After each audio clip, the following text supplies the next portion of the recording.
Brad Bird's latest movie, Tomorrowland, just came out, and for fun, I thought I'd compare what I think to be are the main messages of his two best movies, The Iron Giant and The Incredibles. Sorry, Ratatouille fans. Now, before I begin, I just want to state that this is only my opinion, and by the end of the video, if you feel any different, then feel free and go ahead and let me know down in the comments below.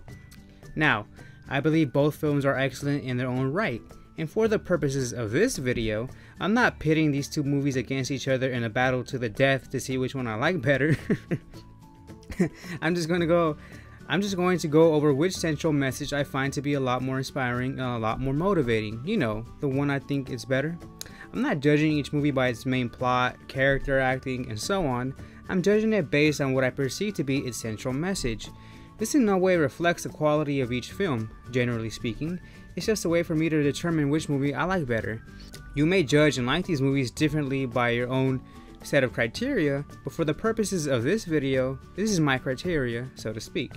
Now again, these are only my opinions, and if you feel differently, then go ahead and express yourself down in the comments.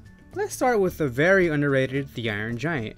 Now, why do I call it underrated despite it having a cult following? Well, despite it being one of the best animated films of all time, it was a box office flop since it cost $70 million to produce and only grossed about $40 million at the box office.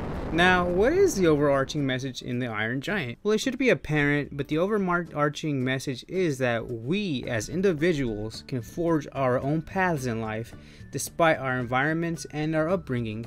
This is apparent when the Iron Giant is told, "You are who you choose to be." See, the Iron Giant was created to be a weapon of mass destruction with only one objective in mind, to destroy everything in its path. But he forgets all this after getting bumped on the head, develops amnesia, is taken care of by Hogarth. Hogarth is the boy who finds and nurtures him, and they develop a friendly relationship. They grow and learn together, which makes for a great film filled with emotion. Hogarth teaches the Iron Giant, "You are who you choose to be," meaning that despite what you were created and born to be and to do, that shouldn't matter, and what only matters is what you as an individual choose to be. It's existential, really. By the end of the movie, the Iron Giant chooses to be a superhero, specifically Superman, in order to save Hogarth's town from a nuclear missile. And might I add, guys, the scene where Hogarth and the Giant have their last talk, and when the Giant says Superman right before getting destroyed by the nuke, still brings tears to my eyes. I mean, the feel is right. The Iron Giant was created to be a weapon of mass destruction, but through his own will, he chooses to be a savior instead. Superman would be proud. Now, I'm getting ahead of myself here, but this is why I think The Iron Giant is way better than The Incredibles. Now again, I'm not saying that The Incredibles is a bad movie. In fact, it's a really good movie with a huge and well-deserved fan base. I mean, everyone went crazy when The Incredibles 2 was announced, which is awesome. But when you compare the overall messages to both films, The Iron Giant, to me at least, wins hands down. Now, what is the overall message in The Incredibles? Well, it varies and it depends on who you ask. I mean, it could be anything from the importance of family and friendship, or more generally speaking, the idea that society holds back certain individuals from being excellent, and so on. But in my own opinion, what I got from the film, from seeing it, and maybe this wasn't Brad Bird's intention, but this is what I think the message is to The Incredibles. It's here, and it's as follows. If you're not born privileged, then it sucks to be you, and you can't do anything to get yourself out of your own situation. Now, I may be reading too much into this, and maybe I'm being a bit unfair to Bird here, since he has stated that people have read too much into the film's supposed Ayn Randian messages, but hear me out. I mean, look at the film's main villain, Syndrome. He has no superpowers, but he was trying to become a superhero in his own right through inventions that he created by his own wit, intelligence, and creativity.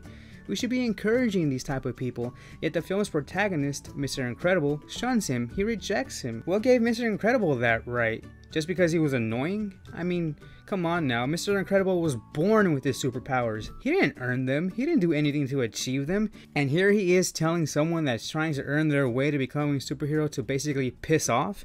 And I guess you could argue that he was doing it for that guy's sake, for Syndrome's safety, but how else was Syndrome going to learn? I mean, Batman didn't become Batman overnight, right? The Incredibles were lucky to be born with their powers, and I find it disconcerting that they would shun anyone trying to make their own way to becoming a superhero using their own intelligence and creativity, you know, actually earning it.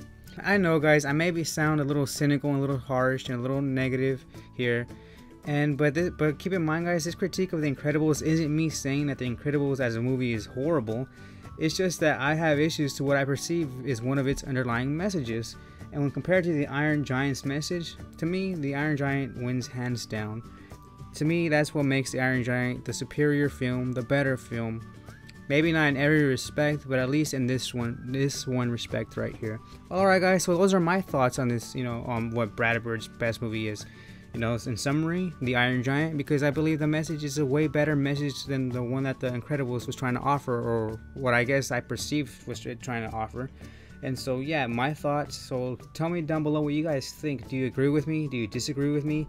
You guys feel I'm giving too much praise to the Iron Giant? Do you guys think I'm being too harsh on the Incredibles? Let me know, and let me know what you guys think. Alright guys, so that was it, and I'll see you guys on the next video.